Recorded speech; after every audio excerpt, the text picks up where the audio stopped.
Old peak back চাই, old peak back চাই guys. তোমাদেরও যেমন ওই ইমোশন ওল্ড পিকটা, সেম আমারও কিন্তু একটা ইমোশন গাইস।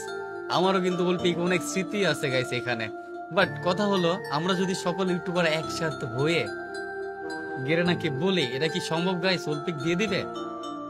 আমার মনে হয় না গাইস এটা সম্ভব, কারণ এটা সার্ভার না। যদিও অনেক চাপাচাপি করার পরে দেয়, হয়তোবা কিছু দিনের জন্য হয়তোবা পিকটা দিতে পারে, তারপরে আবার সেম আগের পিকটা চলে আসবে, মানে নতুন পিকটা চলে আসবে গাইস।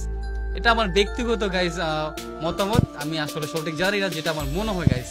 বাট হ্যাঁ, ওল্ড পিক যদি গেরে না দেয় গাইস, আলহামদুলিল্লাহ অনেক ভালোই হবে, কারণ ওই পিকের ভিতরে আমাদের সকলেই যারা ওল্ড প্লেয়ার আছি সকলের কিন্তু স্মৃতি আছে গাইস। আমি গেমটা কিন্তু 2017 সাল থেকে খেলতেছি গাইস, তোমরা অনেকেই জানো। সিজন 3 থেকে খেলতেছি, ভাঙ্গা বাড়িতে নামতাম, পুরা দুরা ফাইট করতাম, মরে যেতাম, মাইনাসের কোনো চিন্তা ছিল না, আবার যাইতাম। আমি কিন্তু ওর পিকে নেমে নেমে গাইস গেম প্লে শিখা হয়েছে। 1B স্কোয়াডও খেলতাম, 2B স্কোয়াডও খেলতাম, শুধু ওইখানেই মারামারি করতাম, আবার চলে আসতাম গাইস। তো দেখা যাক গাইস কি হয়। তোমরা সাথেই থাকো, সবাই ভিডিওটা লাইক করে দিও, ফলো করে দিও, শেয়ার করে দিও গাইস। সবাইকে আসসালামু আলাইকুম। পরবর্তী ভিডিও পাওয়ার জন্য সবাই অপেক্ষা করো গাইস। টাটা।